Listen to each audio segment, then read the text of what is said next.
बिस्मिल्लाहिर्रहमानिर्रहीम। Class 11 exercise है 9.1। उसका आज हमने क्वेश्चन नंबर 12 ये स्टार्ट करना है। क्वेश्चन नंबर 12 को आपने ध्यान से सुनना है। क्वेश्चन नंबर 12 में लिखा हुआ है assuming average distance of the earth from the sun to be 148 multiply 10 की पावर 6 किलोमीटर। यानी सपोज़ ये अर्थ है, ये सन है। अर्थ का सन से जो डिस्टेंस है वो 148 मल्टीप्लाई 10 की पावर 6 किलोमीटर है। हमें पता है कि जो ज़मीन है वो सूरज के गिर्द घूमती है, यानी सूरज दरमियान में है और ज़मीन जो है उसके गिर्द चक्कर लगाएगी। तो ज़मीन का सूरज से जो डिस्टेंस होगा उसको हम रेडियस कहते हैं। ये याद रखिएगा, अर्थ का सन से जो डिस्टेंस होगा उसको हम रेडियस कहेंगे।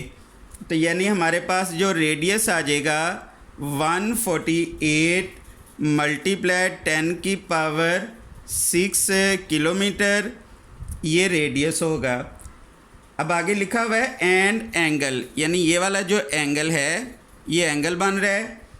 And angle subtended by the earth at I of the person, यानी एक पर्सन है उसकी आई से ये जो एंगल बन रहा है इसको हम थीटा का नाम दे देंगे।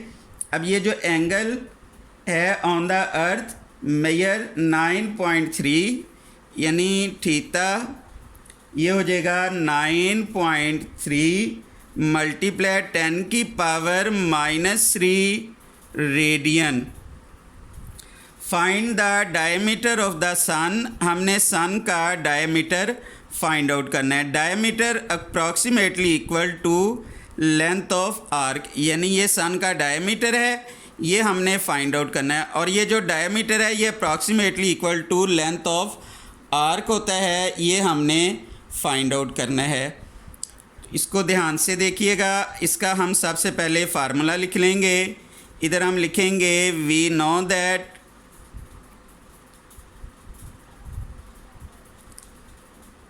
Diameter approximately equal to length of arc, और लेंथ ऑफ आर्क इसका फार्मूला होता है आर थीटा। इनकी वैल्यूज़ हम दर्ज कर देंगे। आर की वैल्यू है 148 मल्टीप्लाई 10 की पावर 6 और थीटा इसकी वैल्यू है 9.3 मल्टीप्लाई 10 की पावर -3। अब इसको हम लिख लेंगे 148 मल्टीप्लाई 9.3, फिर ये आ जाएगा 10 की पावर 6। ये बेस एक जैसे हैं तो इनकी पावर ऐड हो जाएगी 6 ये और -3 ये हो जाएगा। अब क्योंकि गिवन यूनिट किलोमीटर में है तो इसके साथ भी हम किलोमीटर लिखेंगे। 148 को हम 9.3 से मल्टीप्लाई करेंगे 1376.4 मल्टीप्लाई 10 की पावर 6 में से 3 माइनस करेंगे 3 आ जाएगा। अब इसको हम साइंटिफिक नोटेशन में लिख लेंगे। साइंटिफिक नोटेशन में पॉइंट इधर 1 के बाद आ जाएगा 1.376 मल्टीप्लाई, यानी इस जगह पे पॉइंट आ गया, मल्टीप्लाई 10 की पावर ये पॉइंट था 3 डिजिट है तो 10 की पावर 3 हो जाएगी। ये हमने इसकी साइंटिफिक नोटेशन लिख ली। फिर 10 की पावर 3 किलोमीटर, ये आ जाएगा 1.3764 मल्टीप्लाई 10 की पावर बेस एक जैसे हैं, पावर प्लस हो जाएगी 3 + 3 6। तो ये इसका डायमीटर आ गया। इसको अच्छी तरह देख लें। क्वेश्चन नंबर 12 ये कंप्लीट हो गया, ये इसका आंसर आ गया।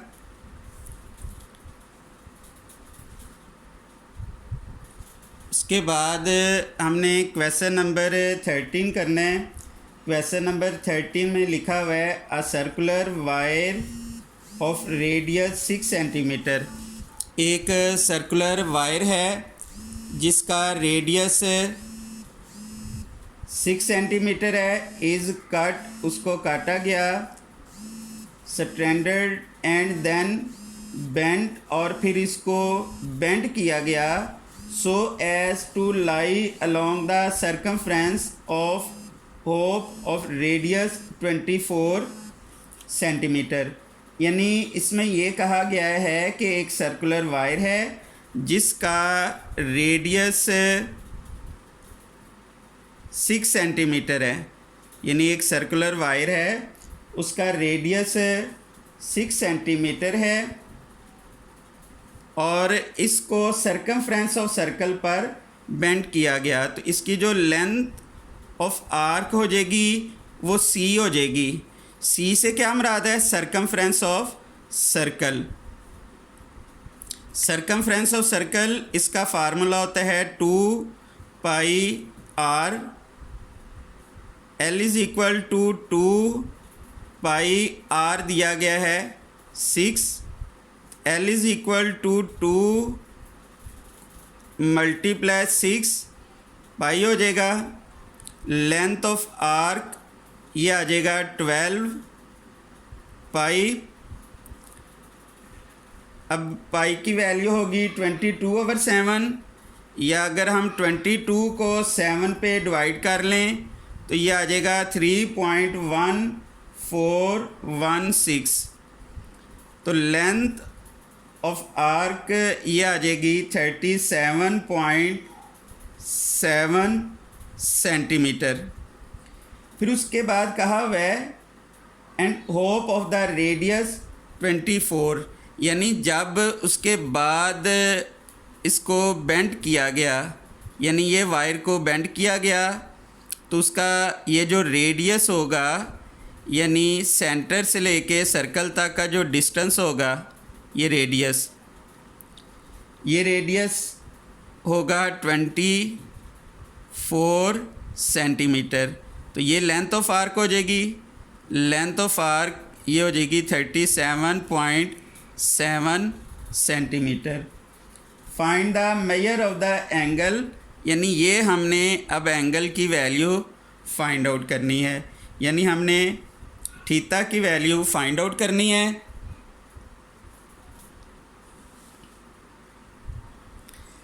इसमें जो रेडियस आएगा आर, ये हो जाएगा 24 सेंटीमीटर, ये रेडियस हो जाएगा। अब इधर हम इसका फार्मूला लिख लेंगे। इधर हम लिखेंगे वी नो दैट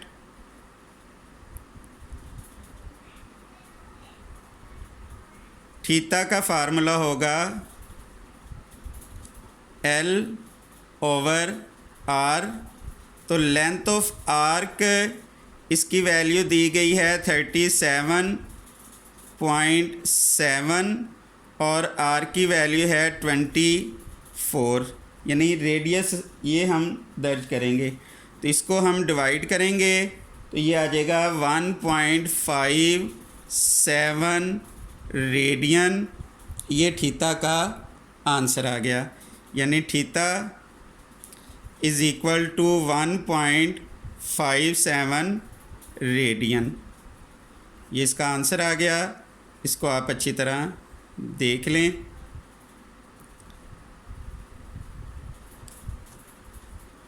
इसको आप एक बार फिर सुन लें क्वेश्चन को। यानी इसमें ये है कि एक सर्कुलर वायर है, उसका रेडियस 6 सेंटीमीटर है। यानी एक सर्कुलर वायर और उसका रेडियस 6 सेंटीमीटर है। इज़ कट, उसको काटा गया और फिर उसके बाद इसको स्ट्रेटेंड यानी सीधा किया गया। यानी पहले जब हमने इस वायर को काटा था तो उसका रेडियस 6 सेंटीमीटर था। काटने के बाद उसी वायर को ऐसे बेंड कर दिया, झुका दिया, यानी मोड़ दिया। यानी जब हमने इसको बेंड करेंगे तो ये सरकमफ्रेंस ऑफ सर्कल पे है, यानी इस वायर की जो लेंथ हो जाएगी ये सरकमफ्रेंस ऑफ सर्कल पे हो जाएगी। तो सरकमफ्रेंस ऑफ सर्कल सी, इसका फार्मूला होता है 2πr। अब वो वायर है उसकी लेंथ होगी 2πr, 2π और ये 2 × 6 पाई इधर आ गया, 2 × 6 12 हो जाएगा। अब ये लेंथ ऑफ आर्क बन गई। उन्होंने कहा ये अब जो लेंथ ऑफ आर्क है ना, उसके बाद इसका जो रेडियस है, बेंड करने के बाद जो इसका रेडियस बना, जिस सरकमफ्रेंस ऑफ सर्कल पे इसको बेंड किया गया, उस सर्कल का जो रेडियस है वो 24 सेंटीमीटर है। तो theta is equal to 24 centimetre. तो इसका ये हमने एंगल फाइंड आउट करना है। तो ये इसकी कैलकुलेशन करके हमने इसका एंगल फाइंड आउट कर लिया। इसको आप अच्छी तरह देख लीजिएगा, जो मैंने बताया है इसको गौर से सुनना है, और अगर फिर भी पता ना चले तो आपने ज़रूर मुझसे डिस्कस करना है। अब इसका हम क्वेश्चन नंबर 14 करते हैं। क्वेश्चन नंबर 14 में लिखा हुआ है, show that the area of sector और circular region of radius r is 1/2 r² theta.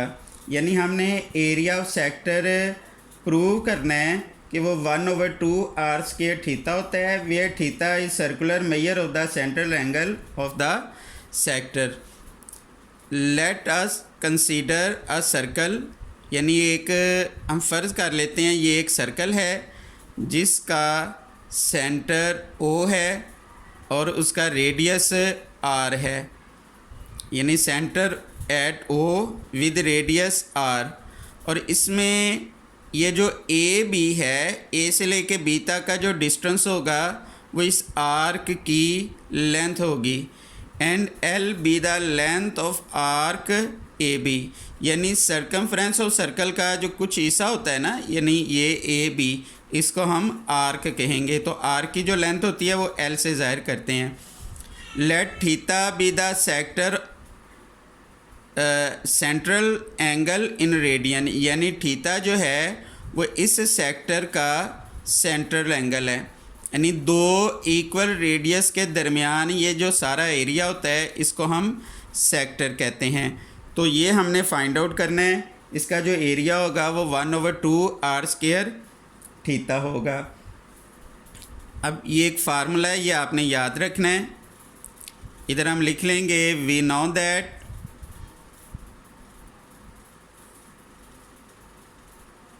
Area of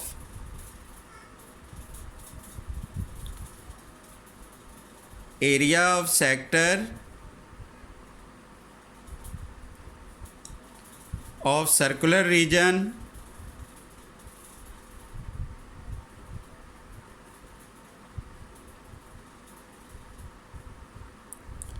ratio area of circle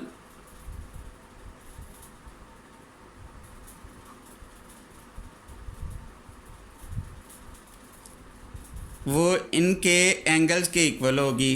यानी इधर area of sector of circular reason है तो वो इक्वल इधर हम लिख लेंगे angle of sector,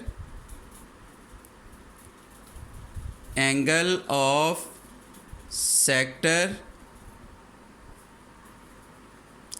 ratio angle of circle. ये फार्मूला होता है, याद रखिएगा। एरिया ऑफ सर्कुलर रीजन और उसकी जो एरिया ऑफ सर्कुलर की रेशो होगी, एरिया ऑफ सेक्टर और सर्कुलर रीजन और एरिया ऑफ सर्कल, उसकी जो रेशो होगी उनकी एंगल की रेशो के इक्वल होगी। ये याद रखना है। इसको हम यूँ भी लिख सकते हैं, area of sector of circular reason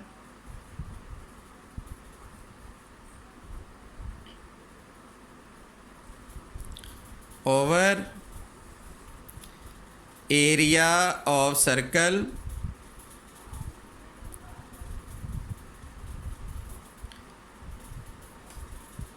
is equal to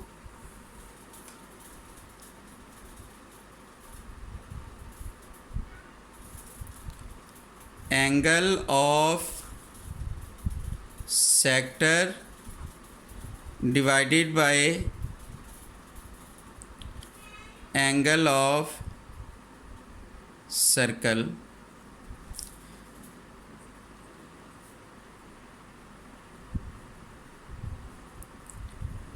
area of sector इसको हम इतना भी लिख सकते हैं ओवर एरिया ऑफ सर्कल, इसका फार्मूला होता है pi R square. Angle of the sector, sector का जो एंगल है ये हमने थीटा फ़र्ज़ किया हुआ है, और एंगल ऑफ द सर्कल यानी एक सर्कल में 2 पाई एंगल होंगे। अब ये मल्टीप्लाई हो रहा है, ये डिवाइड हो रहा है, इधर आकर मल्टीप्लाई हो जाएगा, तो इधर हम लिख लेंगे area of sector of circular region is equal to theta over 2 pi. तो ये डिवाइड हो रहा है, इधर आकर मल्टीप्लाई हो गया पाई। अब ये आर स्क्वायर है, इसको हम यूँ भी लिख सकते हैं आर मल्टीप्लाई आर, ताकि एक से ये हम एक काट सकें। तो ये आ जाएगा थीटा ओवर 2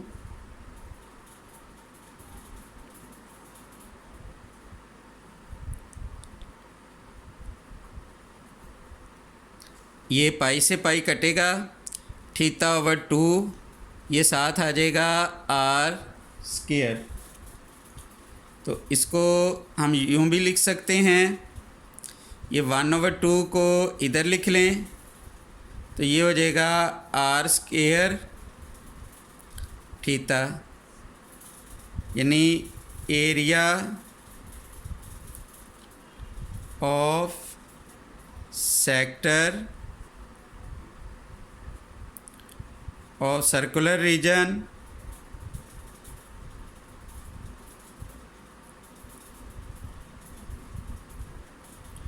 ये प्रूव हो गया 1/2 आर स्क्वायर थीटा। यही हमने प्रूव करना था, तो इधर लिख देंगे हैंस द प्रूव्ड। ये क्वेश्चन बहुत इम्पोर्टेंट है, ये काफ़ी बार पेपर में आया हुआ है, इसको आपने अच्छी तरह देख लेना है, और अगर समझ ना लगे आपने ज़रूर पूछना है।